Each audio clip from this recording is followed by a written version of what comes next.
right. I will open up this meeting of the Maynard Planning Board. Today's date is July 9th, 2024, and the time is 7:01 p.m.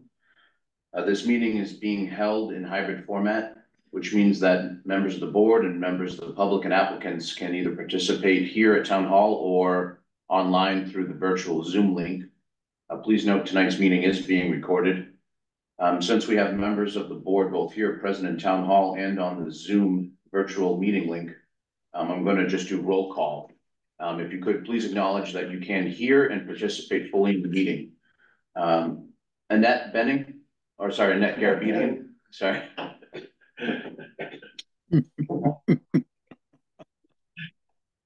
Hi, Annette. Can you come off mute and please confirm you can hear us and participate? Absolutely, I'm here and I can participate. Thank you, Annette. Bill Crenshaw? Right here. Thank you. Jim? Right here. And is Jeff here tonight? Jeff is zooming in. Jeff is coming in, right? There he is. He should be on. I'll give him a second. Hi, Jeff. Hello. Hi, Jeff. I just opened up the meeting. Can you confirm that you can hear us and participate tonight? I can, yes. Thank you very much. Okay, so Bill, for the record, we have a full board with one alternate for tonight. Indeed. Okay, so we have item 2 on the agenda, which is an applicant from 40 Summer Street. Is that applicant available tonight at this moment, Bill? Yes, Adam Wells. Oh, yeah, he was. So, Adam, are you?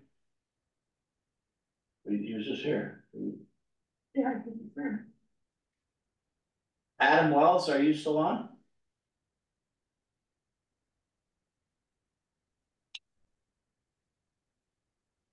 Oh, well. Do you have to request them to come off mute, Bill, since they're participants? Is that him or? Let's see. It was Adam, he was here, but he must have got dumped off real quick or jumped on. There he is, there. But no, that's Adam's staff. No, that's Adam. Okay. Wells. Hey, Adam Wells, can you hear me? You're muted if you're. You can say ask on mute. Can you please unmute Adam Wells?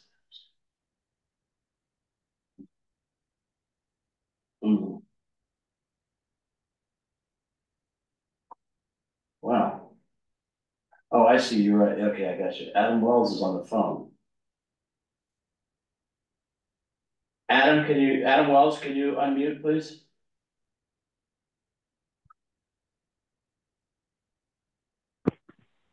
Did that work?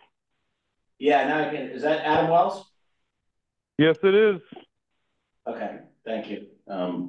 Thank you. Mr. Wells, can you just please identify yourself for the record? Yep. My name's Adam Wells, calling about 40 Summer Street. Okay, thank you. Bill, can you give the board some background on this and help us understand the request? Sure.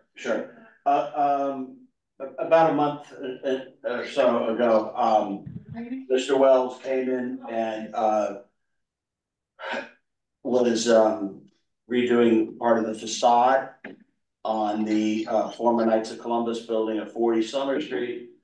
It was a abridged site plan review because it was subject to design review, so we wanted to just make sure it was compatible. The board found that it was okay. However, the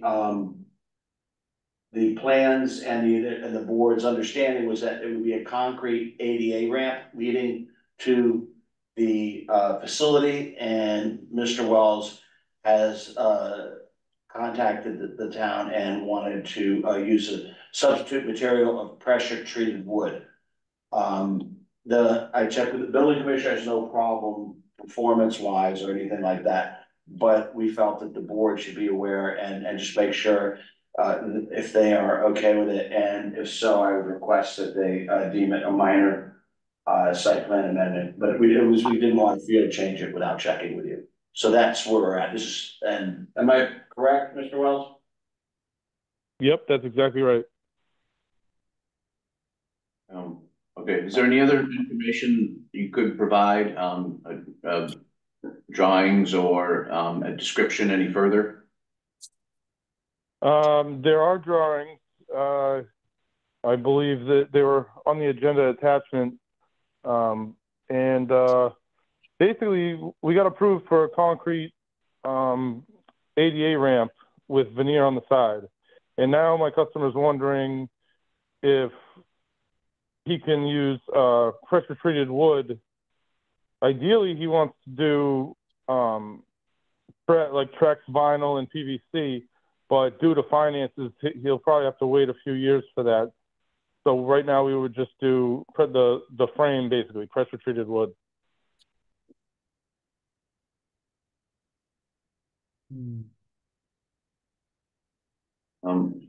Okay, thank you, Mr. Wells.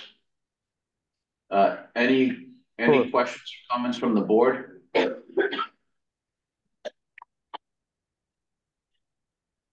Yeah, Chris, this is Bill. I have just one trying to clarify. I think the prior one was approved as concrete with metal railings. Now it's going to be wood with wood railings. Is that the deal? That's correct.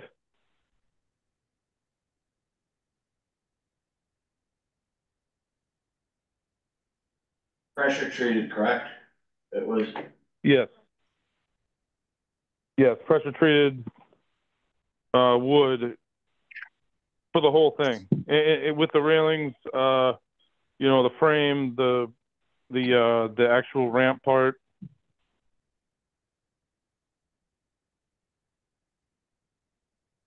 Will there be, I'm sorry, I'm just looking at these, will there be some sort of non-skid surface on the actual ramp?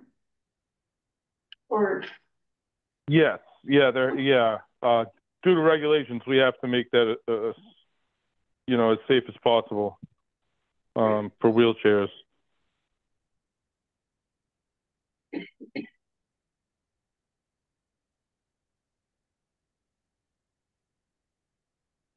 Any other comments or questions from the board?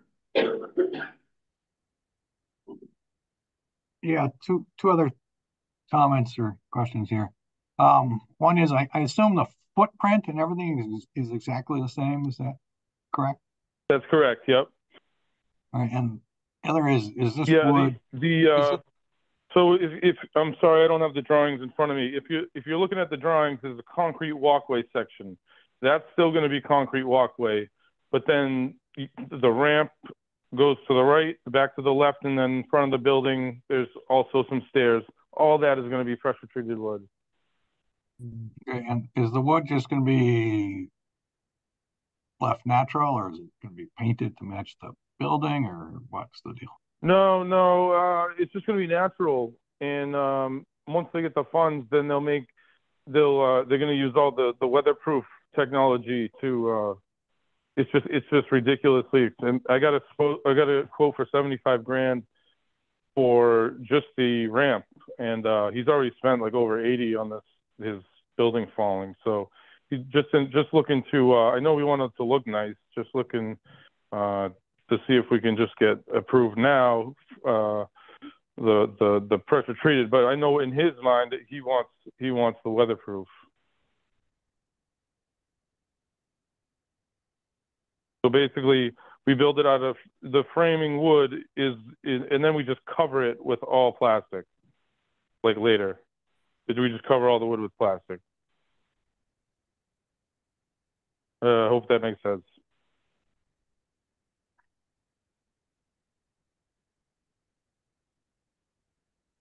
oh, so you're saying like ideally this would be a all pressure treated wood ramp that later would get Trex added to it or whatever similar product? Yes, exactly. That's what he wants right now. Yeah, he would rather do the whole thing now. He just doesn't have the funds, but he needs the ADA ramp for his new tenant.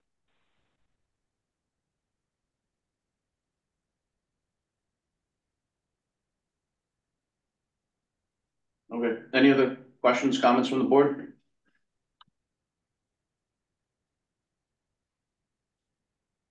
Okay, any other information, Adam or Bill Nemser, that you could provide for this?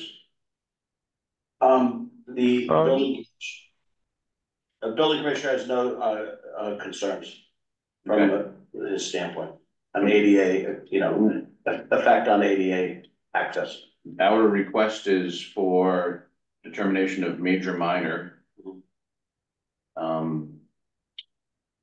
Is there any, are we supposed to apply the standards of the downtown overlay district or anything else towards this decision? This was a site plan. This was a truncated site plan approval, and part of the charge when you're doing site plan in the downtown, just to ensure there's a level of design standard that is suitable for downtown. So there's not it's not like a special permit where we have a criteria to evaluate against. Okay, so what's the motion? The motion would be that we determine that this is a minor modification? Yeah, if he wants to substitute, continue with the same plan, just using different material, pressure treated wood. Okay. I'll make a motion to consider this a minor modification to the site plan. Do I have a second? I'll second that. Any further discussion? Does this decision also apply to the later conversion to the Trex like stuff? I think that's a question for you, Bill Nemser. I didn't hear what Bill said, I heard it. Will this, when they cover it with Trex later, if they do, are they coming back, or is this just to say switching to wood type materials is fine? My inclination would, I would say that would not be required. I have never encountered that exactly. Typically it's during, because that itself would trigger a site plan review. But I don't know on that. I've never encountered that. If the board wanted to have a check-in in a couple of years or something like that, you could do that. No, I was just Yeah. presuming that the motion would take care of that. We wouldn't have to worry about it later.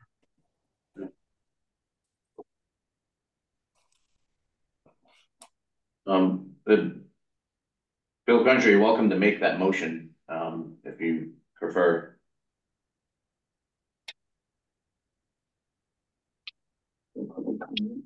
Not really quite sure how, since it's been made seconded. I'll just let it ride. All right, any further discussion on this? That's just a motion to determine that this is a minor modification as presented tonight. All right, I'll take roll call vote. We'll start online. Annette? Yes. Jim? Yes, Bill? Yes, Annette? Sorry, Natalie? Yes. And I'm a yes. That's 5-0 to approve a minor modification. Thank you, Mr. Wells, for participating tonight. Thank you as well. Thanks a lot, everybody. Adam Wells, I'll draw up a note for, on behalf of the board for you, and I'll email it to you of the change, okay? I appreciate it. Thanks, Bill. All right, Take care. bye-bye. Okay. Let's move on to item 3, the continuation of the public hearing for 2 to 6 Powder Mill Road. This was continued from November 28th. Is that correct? That's what the notes here say, Yes. Bill. Okay. Correct. This was continued from November 28th. And tonight, I believe we have Mr. Adam Stack with us tonight. Is that correct? Yep. Yes. Thanks, Adam. Bill, would you like to give us some additional background on this, and then we'll turn it over to Mr. Stack?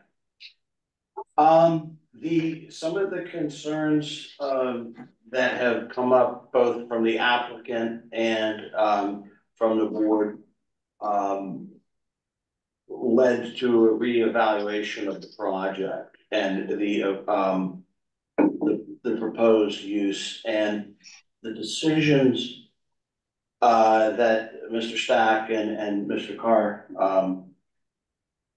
that we discussed about were the decisions to perhaps go to multifamily rather than mixed use. And that would accomplish several goals. It would reduce the amount of inbound, outbound vehicular traffic. It also would allow for the dimensional challenges that were there were regarding the makeup of space and the disposition and the dividing up of space and making sure that there was a certain amount of commercial. That was not an ideal spot for commercial in the first place, as the applicant felt that was something they didn't particularly want. And one important thing that was brought up by several members of the planning board was they were uncomfortable with ingress egress on Waltham Street. So this change would allow ingress egress only on Powder Mill Road. So as far as staff is concerned, the idea of the lower impact from having commercial uses in there, as well as the elimination of a potential curb cut on Waltham Street, are something that the staff had recommended and believes is makes for a better project. And with that, I think that's everything else. Everything else more or less the same, I believe. Okay. It would require, to be clear, this still does require site plan approval. I'm sorry, Conservation Commission approval, and requires a development agreement, which is basically similar to what, for the most part of everything that we've had. And to this day, Mr. Stack and Mr. Carr and the team asked, because they're going to request continuance. I haven't gotten any material, and but they wanted to have an opportunity to discuss this with the board in an open forum. So with that, I'll give it to the development team. Thanks, Bill. Yeah, go. Thank you, Please Bill. go ahead. Yeah, so I just wanted to come back and touch base with the board, since we haven't really seen you since end of November, I guess. And to reiterate what Bill said, I think we were really trying to look at this project and what's most successful for the town and successful for us. I think originally we tried to do the mixed development, but seeing the restrictions with traffic, parking, asking for variances and stuff like that, and really just seeing what it was going to take to get this project built. We as a team have really looked at and said, maybe we can just look at this as a residential project to try to keep the units, to try to keep that 36 units. Because in the end, I think that's the most beneficial. So we're looking to, again, remove the commercial aspect of this project, make it all residential, which, like Bill said, will then drop the traffic that's going to be in the for the commercial part of the building, and just be residents in and out of the property. I did have some talks with people about concerns about our Waltham Street exit, and we are open to discuss tonight, if possible, looking at maybe closing off the Waltham Street entrance and maybe using that for emergency uses only, now that it's just going to be for residential. The tenants could go in and out through Powder Mill and try to keep the traffic flow away from that corner as much as possible. So we're looking to, again, remove that commercial space. We're talking about possibly closing off the Waltham Street entrance. And I will, after this meeting, if these are issues that you think are good to move forward with, I will have my traffic engineer then produce a updated traffic plan that will be strictly for residential, so that you all have the information of what that'll look like. I know from our last meetings too, I don't have it yet, but we were requesting the retaining wall in the cross section for drawings between Powder Mill and our neighbor, in the two family next to us. And I hope to have those drawings for you at our next meeting, because I know that's a big concern for multiple different reasons.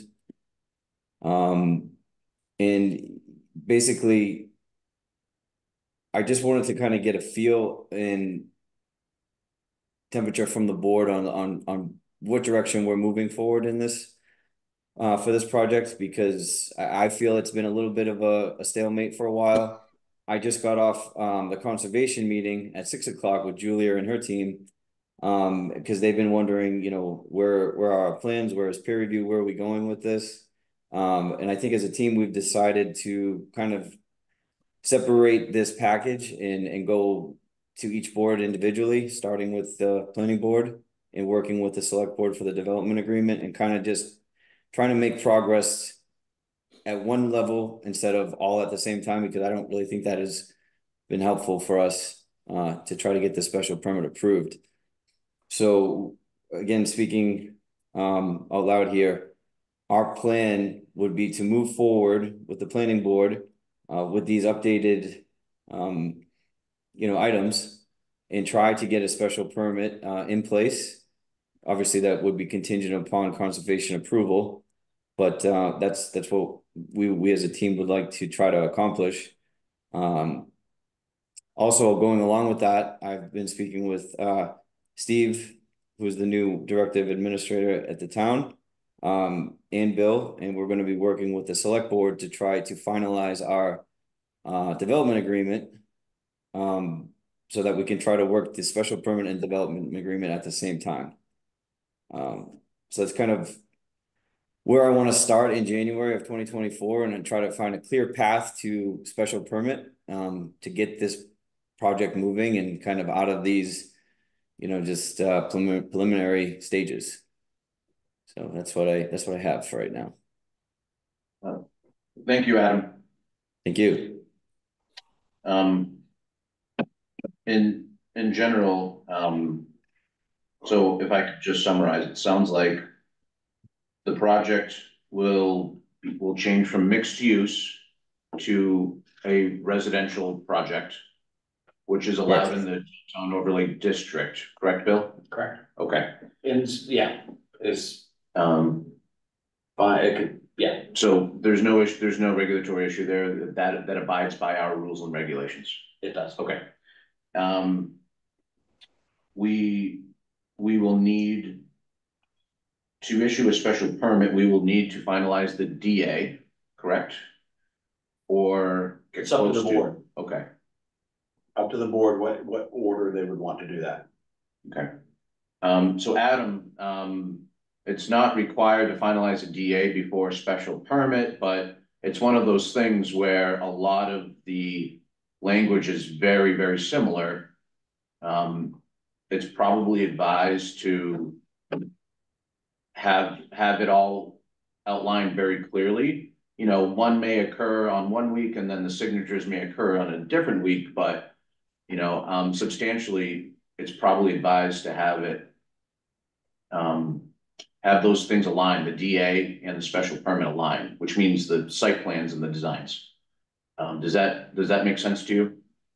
It does. And I think, speaking with Steve in talking about timelines, I think, as long as we get a positive response from this meeting, I think we can make both the boards satisfied in the same time frame that we're looking to get to this point. We will need to, as you and I spoke, we will need to re-engage or restart and then complete the peer review by Green International. And as you alluded to earlier, the board did request cross sections on there's a couple, I think, requests. We should probably just go back and revisit those. Yep. Make sure that we can get peer review and your engineers to get to the point where they both say all comments have been addressed. And that's the goal of peer review, is to say all comments are addressed. We have nothing else to provide. This project is compliant. Yep.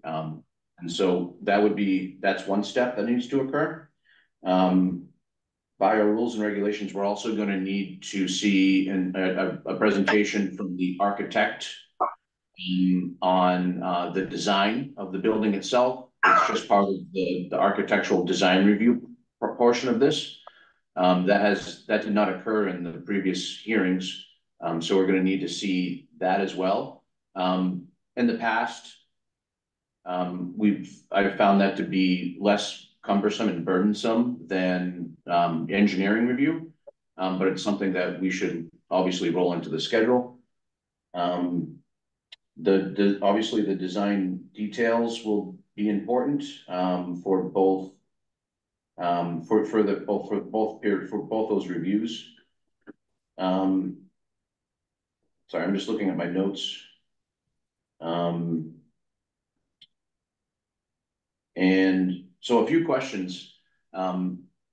Is the site itself, are there any significant changes you're expecting for the whole site itself besides the Waltham egress? For me, speaking for myself, I would want to continue down the path with the same footprint that we have, and the same exterior design that we have. We've done a lot of work to get to where we are right now. And only interior changes where me and you spoke, really, you're really not concerned with what's happening on the inside of the building. I think the only major changes you might see are whatever we are going to talk to the fire department and see, does this make sense to have Waltham Street as an emergency egress and what that would look like? If they say no, then, will be an elevation of maybe that screenage that we have for the open parking lot on the side of Waltham Street. But for me, I don't see the point in reinventing the wheel here. We're really close with site plan. We're really close with the building plan. So I would continue forward with that. Regarding your comment about interiors of the building, that's correct. The planning board, we're not looking necessarily on any changes to the interior of the building. The only changes from the building that we would consider important are if the doorways or the egresses change, because that changes the pedestrian flows and things of that nature. So Okay. if doorways change, then we should just talk about that. But that's correct. We're not looking at interiors of the building itself. So I think that's generally my perspective. And I'll open this up to the board now. Does the board have any comments or perspectives they'd like to share, or any questions for Mr. Stack? Well, hi, Annette Garabedian here. I'm just saying that you're not going, you want to rid commercial space. So that you have 44,950 square feet of commercial space.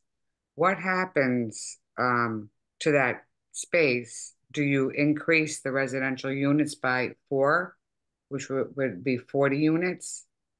We can't actually do that. We're not allowed to do that. I mean, that's a number evaluation, square footage of lot. So we can't. What my plan would be is make the units a little bit more comfortable on the second floor where we had commercial space, and then on the first floor we'd use it for amenity space for the building. Mail room, storage area, bike stuff, a lobby, etc. Okay. But no, we cannot make more units. 36 would be the max. No, I was just wondering what happens to that 5,000 square feet. It actually, yeah, like I said, more amenity space for the tenants. Okay, good. Thank you. Thank you.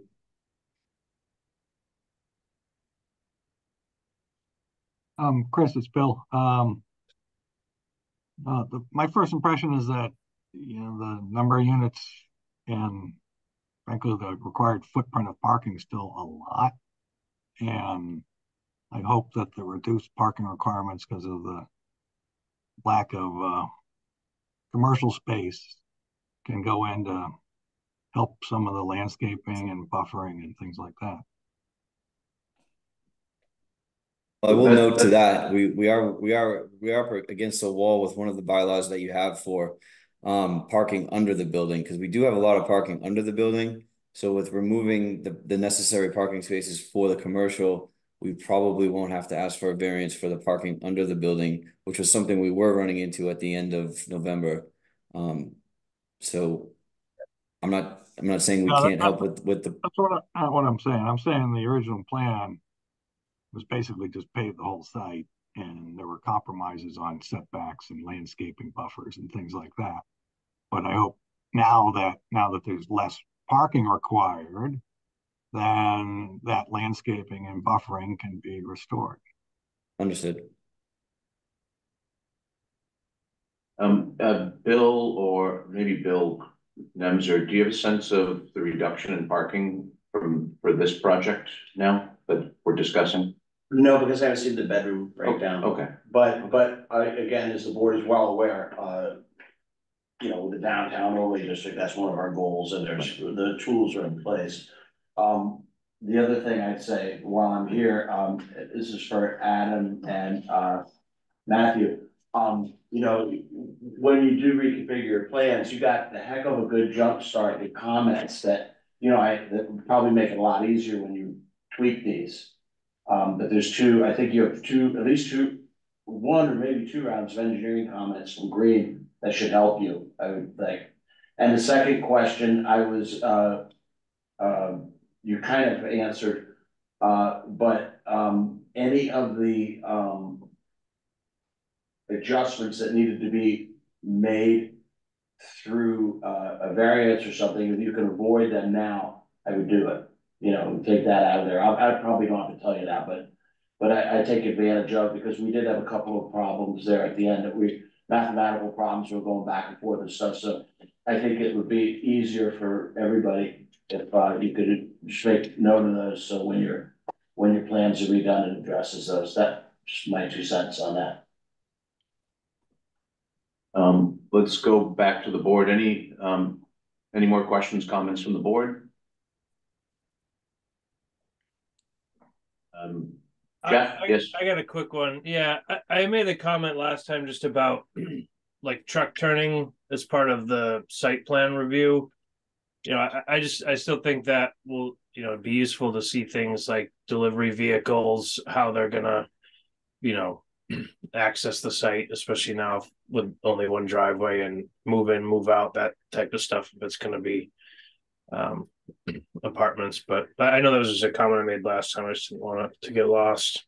No, I'll let you know we did start working on that after the last meeting in the office, and started looking at places for the delivery truck and how the trash truck is gonna work. And I hope now that we are going to be losing some of the commercial spaces, that will free up areas for bigger parking spots to make that more easily to put in place.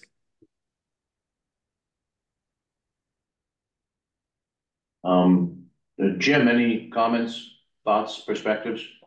Well, I'll make a comment if I can, to Mr. Stack. I commend you, Mr. Stack, for eliminating the access out of Waltham Street. I think it'll be much better for both the town and for you guys. Secondly, I think the elimination of the commercial space in that particular location is not going to hurt anything at all, and add to the good looks of the project you're going to do. So I thank you for both. Thank you very much. I appreciate that.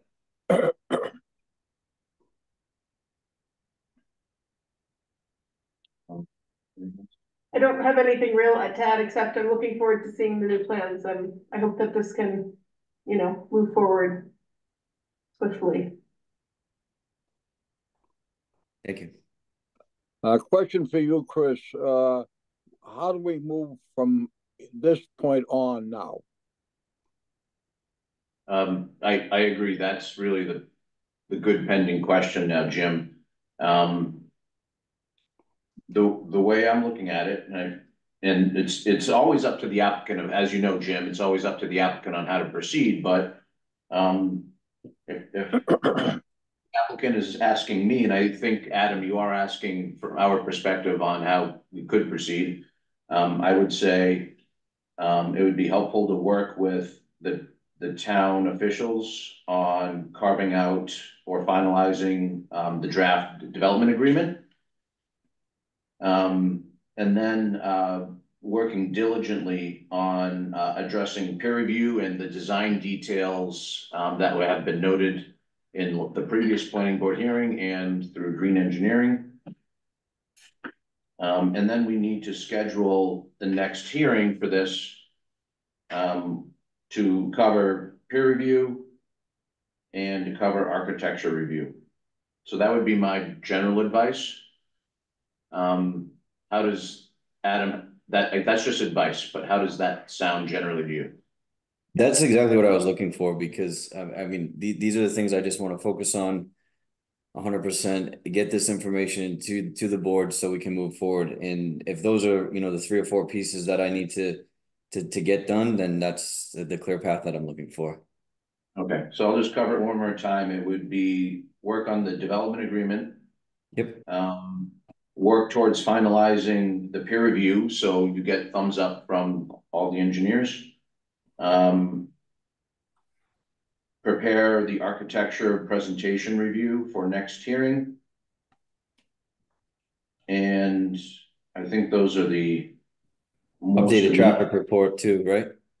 Traffic report, yeah, I'm sorry. Yeah, so if we talk about peer review, yes, there's going to be, finalized site plans, finalized traffic study review presentation as well, finalized landscaping plans, finalize, and I think we had some comments on pedestrian egress to and from the site, some bike egress to and from the site. So, flushing those details out. I think as I recall, there's a question about lighting. I don't remember how pertinent it was, but so it's lighting, it's traffic, it's access, pedestrian, bike, and vehicle access. It's landscaping. Those are typically the site plan.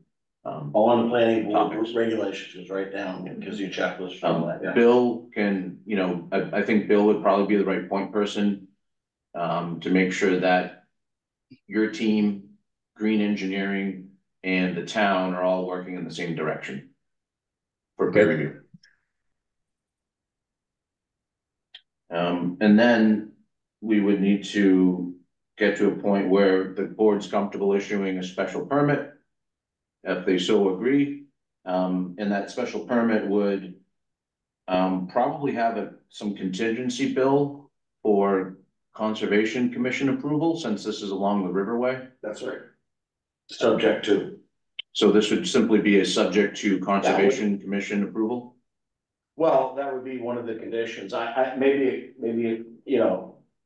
closes before, but theoretically, yeah. Okay. Anything that's outstanding, like a development agreement, a Conservation Commission approval, we would just simply condition the permit for that. Okay. Subject to.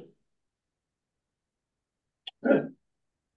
Is there anything else you would like to get advice from the planning board at this point, Adam? No, I appreciate your time today and taking the information that I had to give you. Okay. All right, I'll take this moment now. Are there any other comments from the planning board? Okay. Anything else you'd like to add, Bill Nemser? No, I'm just checking dates for continuance. All right, I'll open this up for public comment at this moment, since we did reopen the public hearing. If there's any public comment, there's no one in the room. If there's public comment online, please use the raise hand feature or just wave us down and we'll call on you. I'll leave that public comment open while we conduct other business. Bill, what are our hearing options for a continuance? We have, the 23rd of which, probably not gonna make it, the 13th of February and the 27th of February. We want to make sure that there's nothing, no holidays. No, I have them both. February. So Adam, I would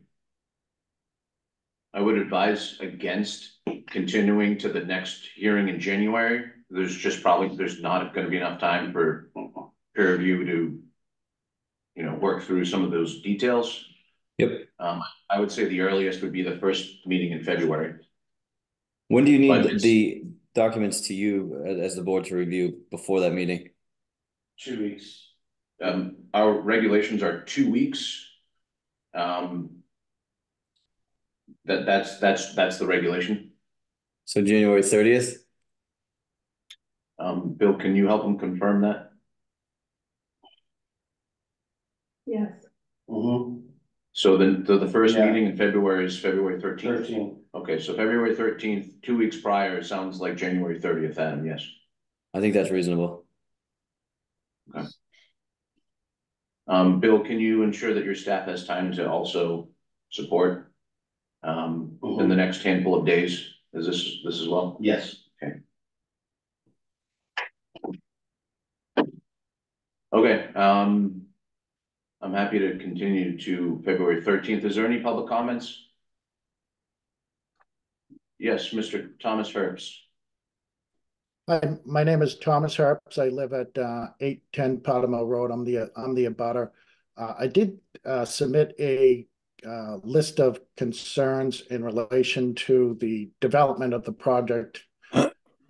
I just would like to see some of those addressed. Maybe Adam and I could meet together, or at some point, or Mr. Carr as well, about some of the concerns that I had put in writing to the boards. So that at least as a neighbor and a butter can basically have those concerns addressed. So I didn't see them on the list, but my understanding is some people have read some of my concerns, but I don't see them actually within the list of the on the agenda for tonight. Thank you, Mr. Herbst. Those comments were on the agenda from the previous planning board hearing. And I always strongly advise that all planning board members. Did you provide a separate letter or for tonight's hearing, Mr. Herbst? This is the one I have on here. This is is there another letter other than this one, Mr. Herbst? This is the one I have. There's okay. Okay, there should be an attachment with that too. So that's just requesting meeting with any one of the board members. But there was also another attachment that basically addressed some of the concerns as it relates to the project, although they may change as it relates to alterations in the plan. So I'd like to get an updated version of the building plan, so that, and I guess the retaining wall is another important part, and the vegetation. I guess my main concern is I don't want to lose, I'm going to lose sun, so I don't want it to, the construction, there's multiple things that I put in the actual list, and I can get those lists over again so that everyone has those. Mr. Herbst, if this was the public comments you provided back in November, the planning board has received, every member of the planning board has received those comments. Your question whether abutters meet with applicants, that's between abutters and applicants, and I'm not going to advise on in any way how that proceeds. Nope. But I have received your comments, and they're in the public record. Okay. Thank you. Thank you. I'll make sure that the development team has them too. I think I already did, but I'll double check. All right. Thank you, Bill. I appreciate that. Okay. Any other public comments for tonight? Bill, can you go back to the Zoom screen? Okay, hearing and seeing none, I'll make a motion to continue this hearing to February 13th at 7 p.m. Jim. I'll second that. Thank you. We'll do all in favor of roll call. Jim? Yes. Annette? Sorry, Annette, can you come off mute, please? Yes. Thank you, Annette. Bill Crenshaw? Yes. Natalie? Yes. And I'm a yes. That's 5-0 for a continuance to February 13th. Thank you, Mr. Adam Stack, for coming in tonight. Thank you all for your time. Appreciate it.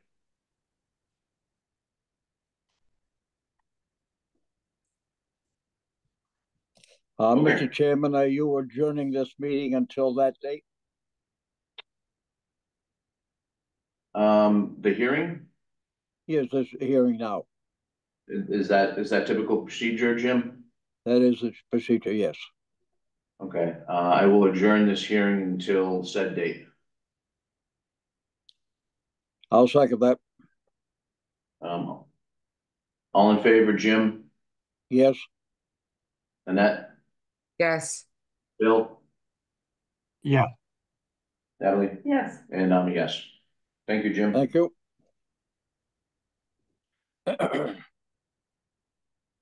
Okay, if it's okay with that, does anyone need a break?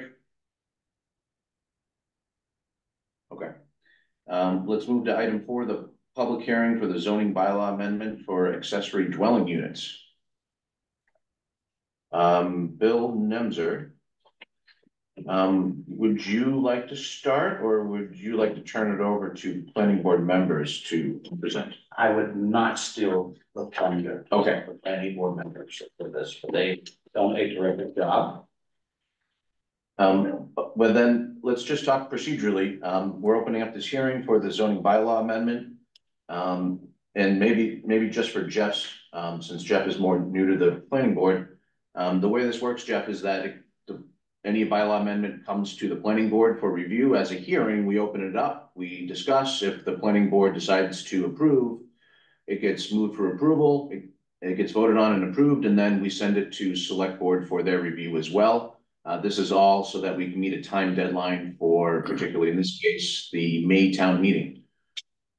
So that's the procedural side. And Bill Crenshaw, are you going to walk us through this? I didn't know I was, but yeah, sure. So I guess it's Natalie then. Oh, That's fine. I mean, I have slides if you want, but whatever. yes, get up the slides. There, let me, oh, wait, I was gonna, right. You have to allow permission, right? Yeah, there we go. Now you could be able to, share them out there. All right, hang on a second.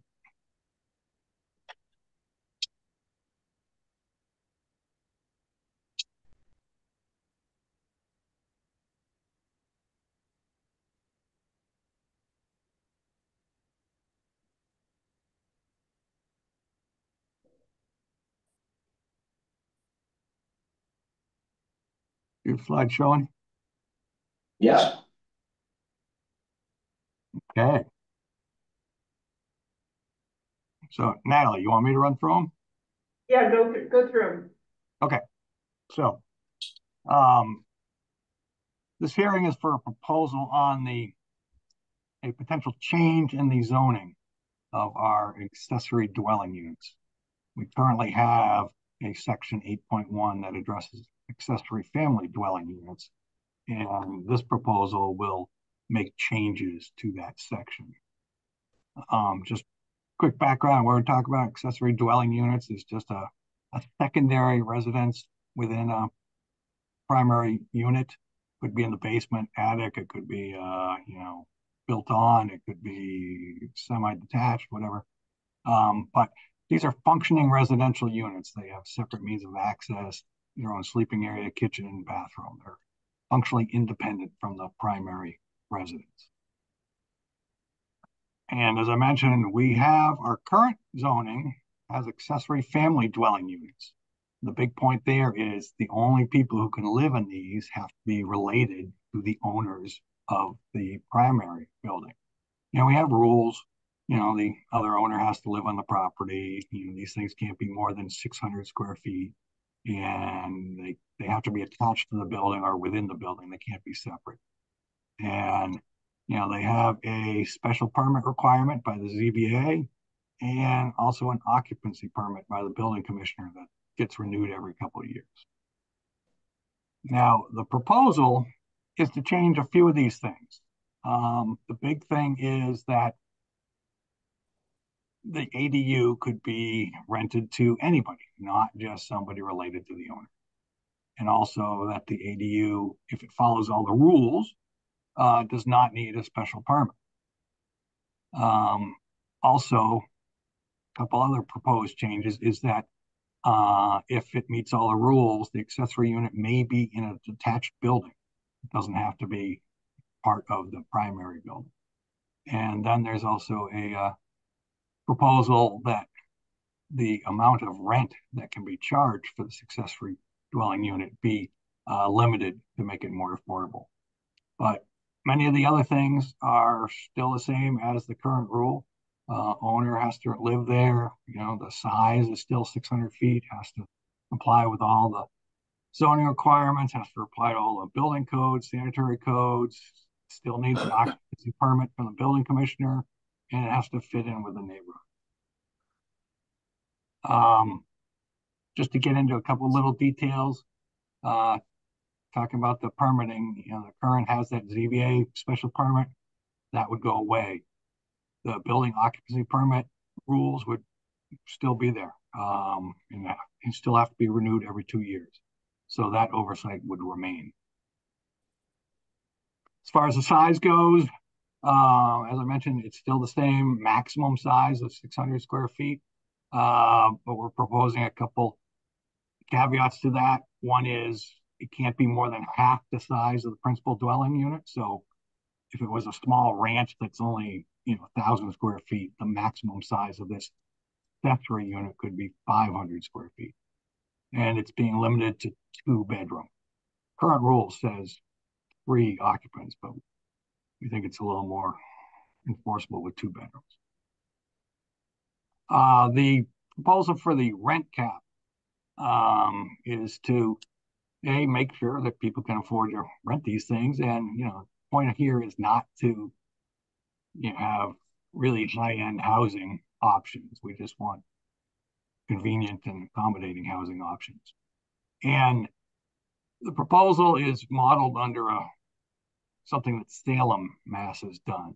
And they're saying, you know, the rents on these units can't be more than 70% of the fair market rent, which is established by Department of Housing and Urban Development for the Boston area.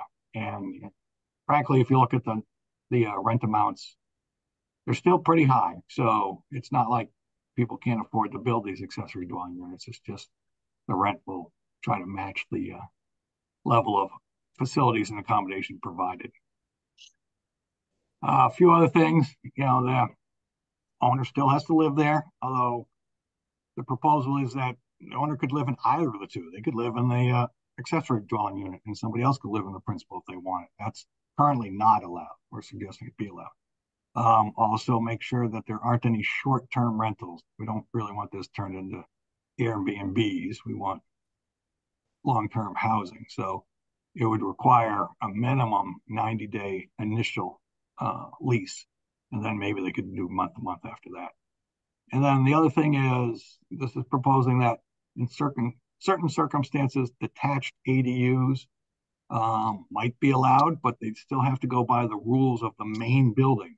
So, you know, the main building generally in the residential districts can't be closer than 15 feet to the property line on the side or 30 feet in the rear. And the ADU will have to go by those same rules.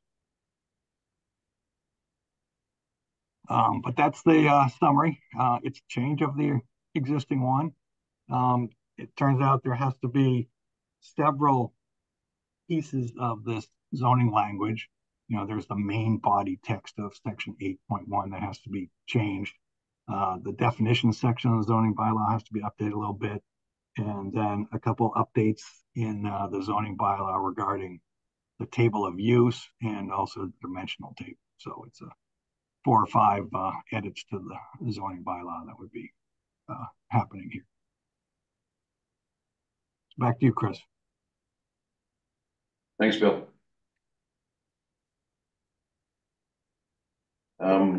Bill Crenshaw, do you want to add anything to this? I assume you don't. Yeah, Natalie, would you like to add anything to this? No, some concerns have been raised that we can discuss if I mean, no, I'm good, but is there anything like to add, Bill Nemesis? A point of interest. Right now, there's one of the bills, the housing bills, a bond bill, in the State House right now is proposing to allow accessory units by right. So this is putting us ahead of the curve and allowing us to kind of get our own adjustments the way we want them. So I think Bill and Natalie just did a tremendous job in this. There were a few questions raised. In the end, an ADU is an entirely subordinate structure to the principal structure, and that doesn't change. And so it's I think that, you know, the change will be minimal, I would think, if any, you know, that would be noticeable. Yeah, I guess the only thing I will say is that I think that there is understandably concern about allowing things by right. Then what happens if something, you know, if there is a conversion of a shed or whatever, that does not meet certain requirements, safety, you know, building occupancy requirements or setback or whatever it is. Right. That's what the zoning board of appeals is for, right? You will still be able to go to them. Assuming Not safety ones, but like, you know, if there are concerns, there will still be avenues, but that will not be allowed by right, right? Things that are allowed by right. There's not a special, the same dimensional restrictions. Right. That apply now to residential districts would remain. Anything else is no different, and it wouldn't happen. Yes. Again, and this all assumes, you know, that everything, there's still a building permit process as well as all this, of course. So right. Yeah, all of that would be. Yeah, sorry, I did not mean safety. I just meant, you know. Yeah, no. There's an avenue to deal with anything that comes up outside of the norm. That's right. There's no change, just like it is now. Right. And one thing I'd like to add is the queries about taxes always come up. And I happen to notice that ZBA has a ADU permit renewal coming up next month. And I looked at the properties, and the ADU property is taxed as a two-family, which means they pay more taxes than a single family. A lot of it's just because they have a little more square footage, but bottom line is, yes, if somebody builds a accessory dwelling unit, they're going to pay a little more taxes than somebody who doesn't. Bill Nemser, we reached out to the tax assessor's office. Property assessor. Property assessor's office, and can you just convey to the board what that response was? Do you recall? Yeah, we reached out to the property assessor's office and to talk about, there was a question raised at the select board referral hearing to how it would, if it could negatively affect property values of the property or adjacent properties. And if anything that the property assessor felt that the improvements would raise the property value of the subject property, if anything. There's been no experience at all with a decline of an ADU.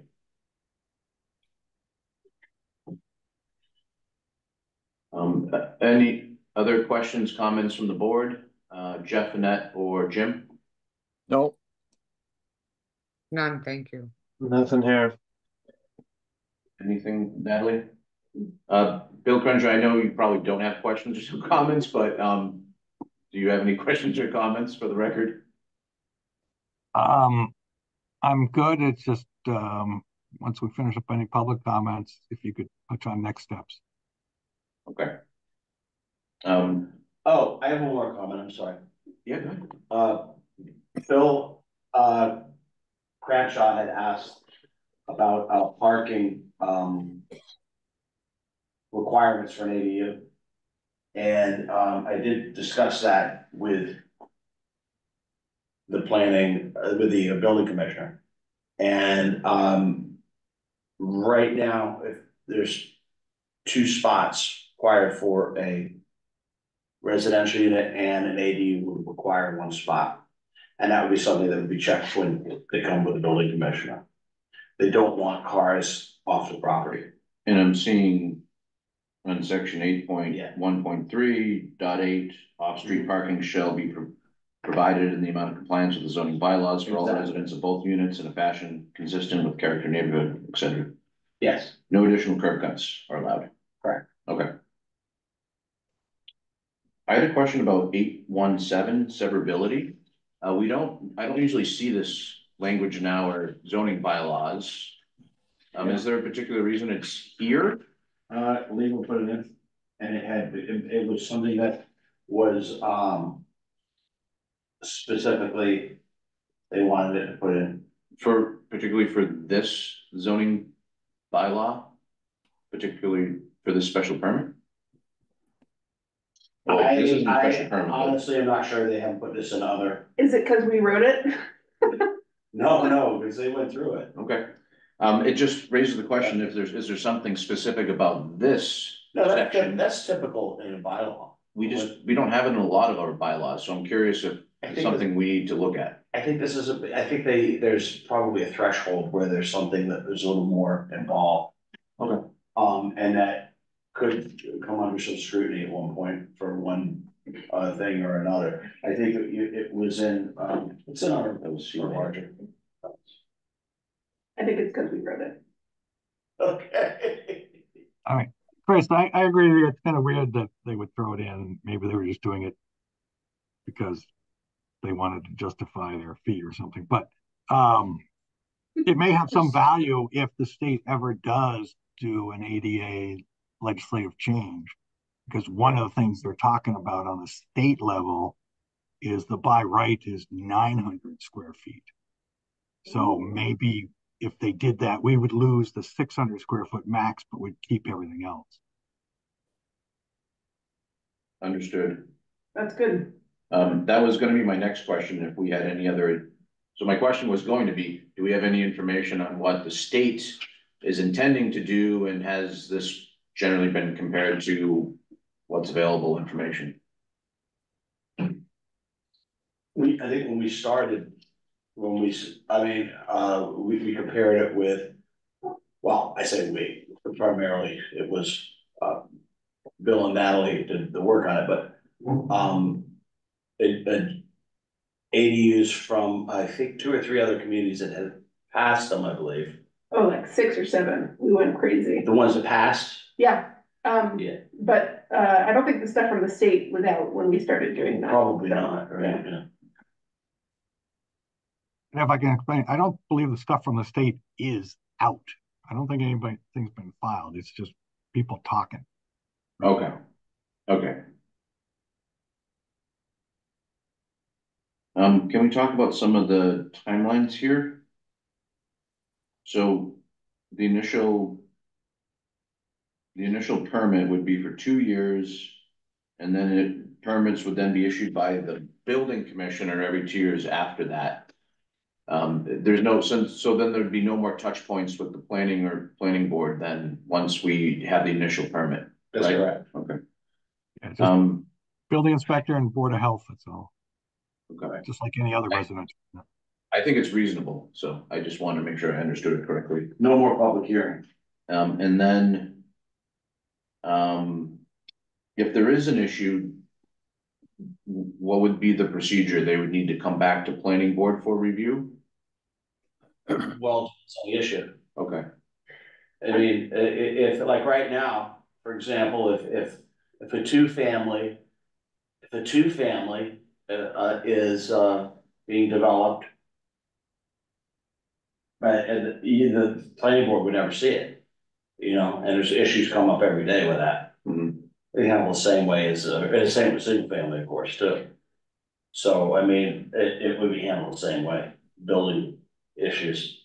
And that the building commissioner felt something was, need to be addressed. They have just the usual avenues and mechanisms to enforce.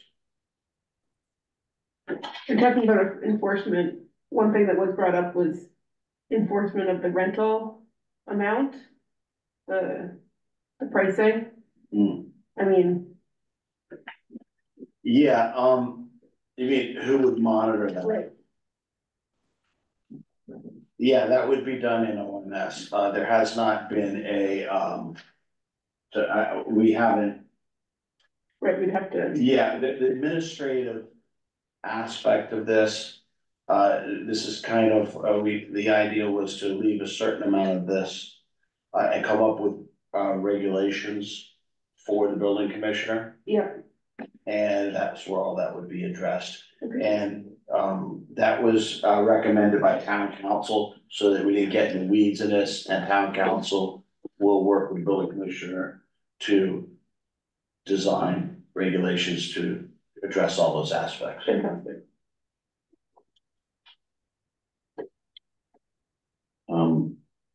So another question about the occupancy permit, if the property is sold, it says 90 days after sale, the permit will expire unless renewed. Is that, I don't have a sense of that, but that sounds like you guys think that's generally enough time.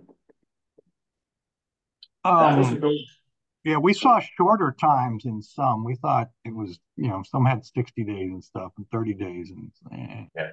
Like we thought it should be longer. Yeah, 30 and 60 sounds short to me. 90, I guess, sounds reasonable. So but I just wanted to.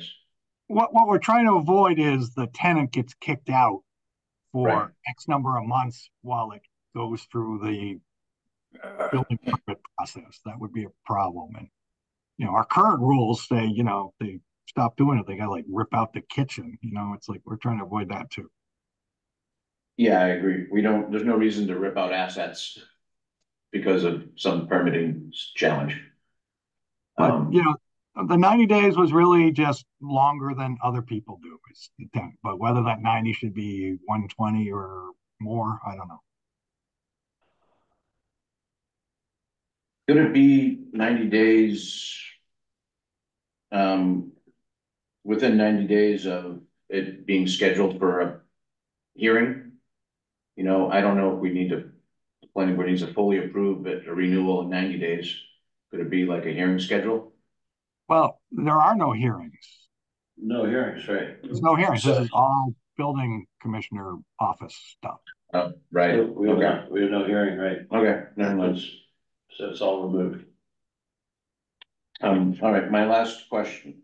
So I actually have one sort of, I don't know if it's just an error or not, maybe it's not, but of 8.1.6, it's regulations under that, it says number 1. Do you need the number 1 there? Is that necessary? Oh, I love that. It's just a formatting thing. Oh. I can take that out. It just looks funny to me. Then we'll get rid of it. Okay. And then my last question is, if this is a standalone unit and for some reason the primary unit has their CO revoked, maybe there is like a kitchen fire and the primary unit is not occupiable, but the accessory unit can still be occupiable. There's no damage or issue. Maybe a tree falls on the primary unit, not the accessory unit. How does that impact the ADU? The CO for the ADU, do we know? That's out of my scope. I couldn't tell you. Would that be for the building commissioner at that point? Yeah, that's a building commissioner. Okay. Yeah. So that's something you don't, go ahead, Bill. Crenshaw. We did add a thing, trying to be flexible on the owner living on the property. And, we allowed temporary absences, so it might be interpreted under that condition. Because a lot of these regulations just say if the owner's not there, then the ADU closes down. But we're trying to be a little more flexible if somebody went on military leave or something like that. But I would think it would cover this situation as well. And some people have their residences essentially non-occupiable because they're upgrading bathrooms and kitchens, for example. I don't want to impact having collateral damage for some reason if possible. That's all I had. I'll ask the board if there's any more thoughts or comments. All right, I'll open it up for public comment, any public comments either online or here in town hall? We don't have anybody in town hall. You know, one member of the public. Okay. Yes, Mr. Herbst. I have a large two-family, and I'm not sure, the writing that I read was basically it pertains only to a single family. It doesn't pertain to a two-family. And I noticed that basements were out of the question, but I do have a finished basement that basically could be easily turned into an ADU. And I do have a top floor too, which could actually be turned into an ADU. How would those things be addressed? Chris, if I may, I mean, these only apply to single family Okay, because building. I'm in the mixed use area, so I don't know if Yeah, but possibly this set of regulations, the existing regulations and the proposed regulations only apply to a single family home that's adding an accessory dwelling. It does not apply to two families or any multifamily. That's different rules elsewhere in the zoning bylaw. so would that fall under special permitting or what? That I'm not sure, but Bill Nemser, maybe you could advise Mr. Herbst offline about what, you know, his question regarding two family and ADUs and whatnot. Because Mr. Herbst, I don't know if we can give you an adequate answer right now, but I think Bill Nemser could help you with an adequate answer later on. that would be very helpful. Yeah, I'll take a look in that. The bylaw is drafted specifically for single families, and that has been the trend. I think the idea of a two family, I don't know that it's been researched, but I'll check that out. It may have been. And just to clarify the language, I mean, an ADU references a single family only. The situation that's being talked about is converting a two family to a three family. So, you know, there's in the zoning, there's somewhere where that's addressed. It's just not addressed in section 8.1. Oh, right. No, you're right, Bill. And it could be, I mean, it could, you know, three families becomes a special permit then. If it's allowed in the district. Okay. I think that concludes our business on this tonight.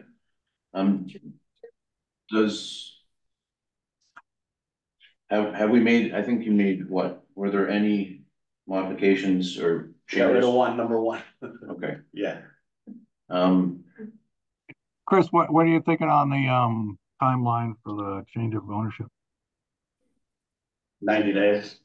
I think 90 is reasonable, 3 months.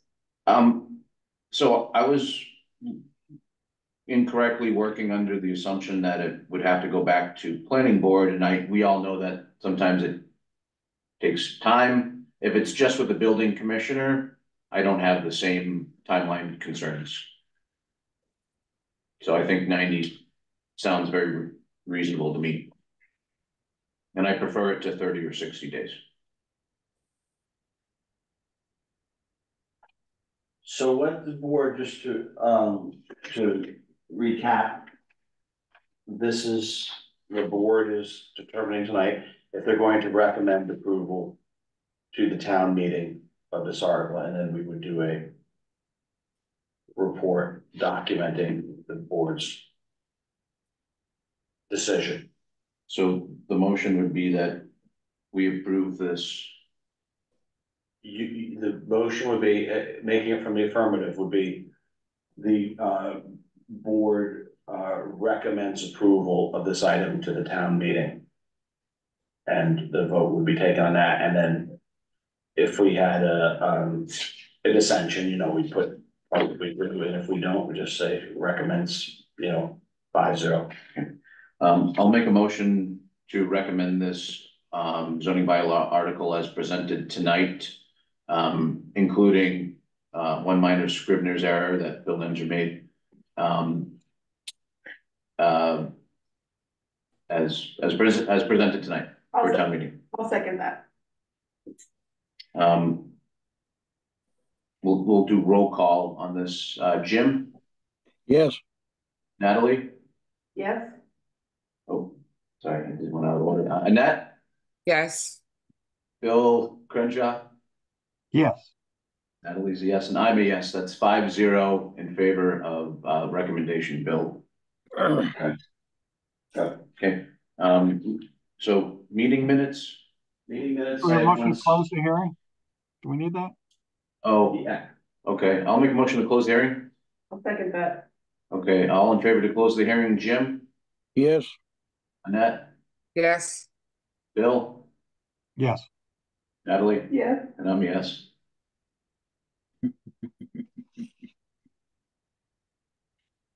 Okay, we have one set of meeting minutes, November 28th, 2023. To that's review. correct.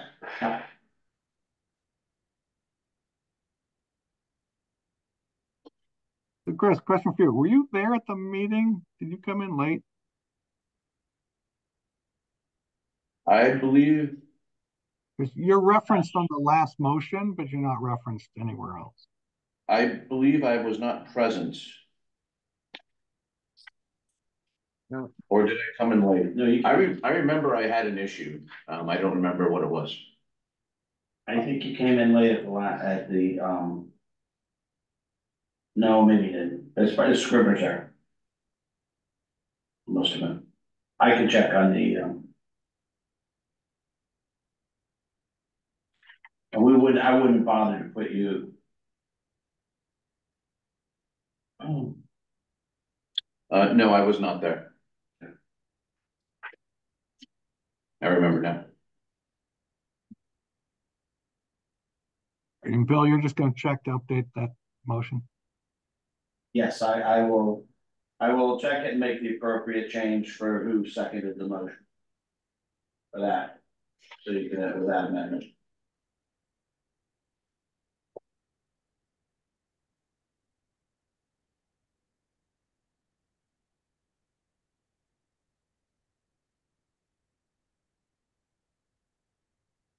Any further discussion on the meeting minutes, comments? All right, I'll make a motion to approve the meeting minutes from November 28th, 2023 with the noted changes. Seconded.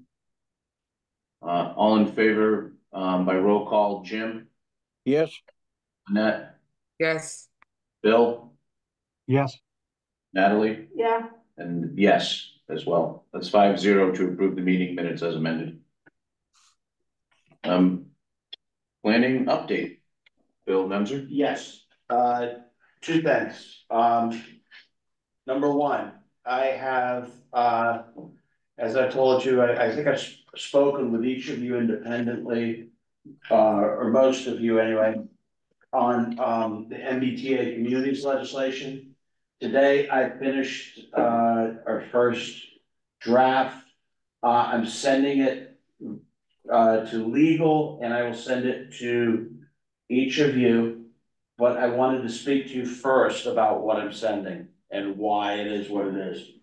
This is not for the entire Powder Mill corridor. It is only for the former Beijing Royal property, and it's to ensure that we are compliant with our MBTA obligations under the state legislation. You'll see that we left some flexibility in the bylaw so that when we add the other districts, which we will start immediately, but I just don't see them being ready for May. They can easily flow into the overall district. There was a lot of suggestions made that were big, that were quite a bit of help. Everything that I've set up is pretty much just to bring us right to what we have to do, in terms of density, in terms of size, and I met with the Beijing Royal, folks, as recently as today about this. They are pretty much happy with what we've done. I don't think there's any surprises for any of you, but you'll see it. And what I have asked them to do to assist us when it's time to come to town meeting, and to hopefully I'll have it ready for our hearings, is come up with a very, very, very basic concept plan of what they're looking at, to use this zoning on the Bayesian Royal parcels for. Because as you know, there's an existing building that's over 300,000 square feet, I think, on there. Maybe it's too big, but anyway, under 300,000. That they want to keep and they want to utilize. They still, in a perfect world, as recently as today, would like to go through with the original idea of the campus with some uses, but I think they realize that's just getting more and more difficult with the circumstances. So this works out well for everybody, I think. So I'm very, very pleased with the draft, and I hope you all are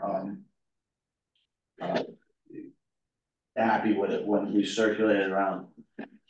So that's, you'll see it start coming out. The second topic I have is that we have our firearms and shooting range bylaw coming up in 2 weeks. I printed you all out a hard copy, but it's the same one you've all got.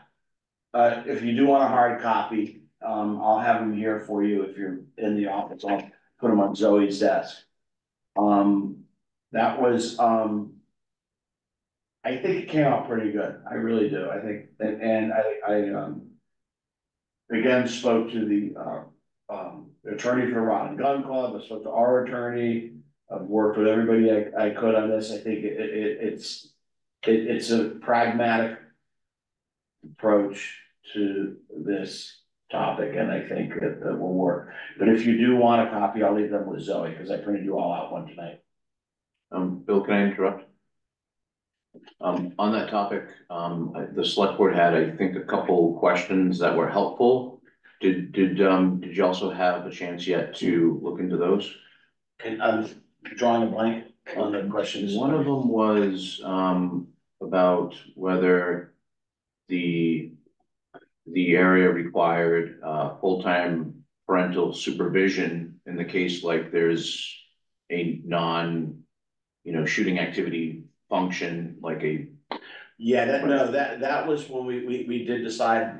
I as I understood it, perhaps I'm wrong. I thought that was something we wanted to discuss during our hearing. We could too. I didn't know if there was any additional like. No, because that would be a choice that I think would be best. Okay. Yeah, mate. And the other one, I think I can't remember what it was, but I believe it was addressed. Okay. Because we did make one tweak after it, and we placed the ad. That's okay. Yeah, it's okay.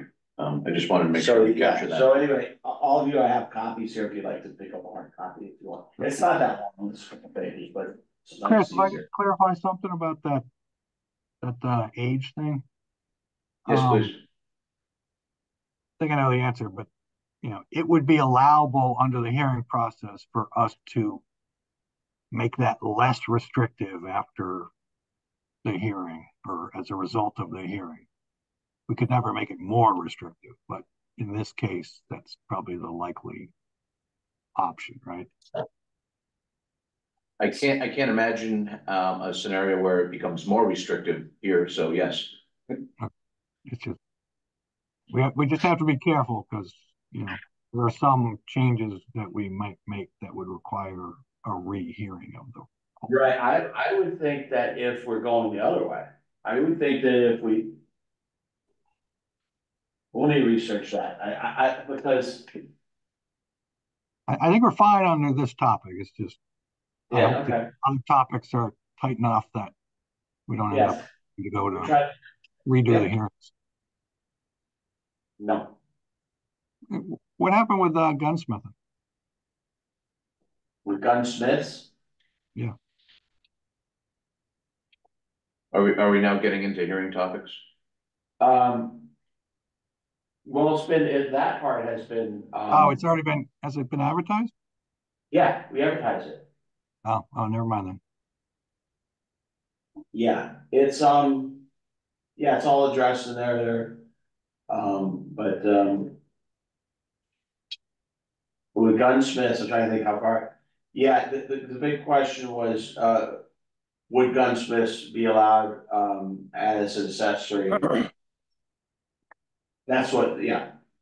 And the determinate, that was what the board had asked, the select board.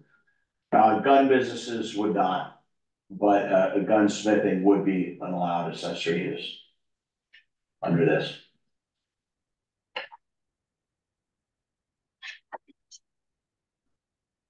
Anything else, Bill?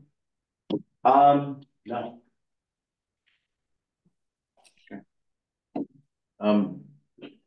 It's good seeing everyone. I don't think we've seen each other in a while. Happy New Year, and you know, I really like working on this board. It's my favorite board in town, so I'll just reiterate that since it's the new year. Jim, would you prefer to do the honors? Yes, but I have a question for Bill Crenshaw before I do that. May I? Yes, of course.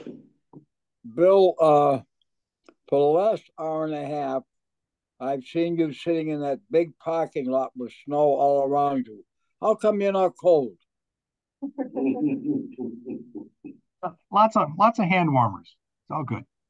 How about next time, palm trees, huh? Yeah. I didn't even realize it. The context, it's the site that we talked about too. Forgot about that. Well, just thought I'd ask. Mr. Chairman, I move that we close this meeting. Thanks, Jim. I'll second it. And I'll take a roll call vote. Jim? Yes. Annette? Yes. Bill? Yes. Natalie? Yeah. And I'm a yes. That's 5-0 to close.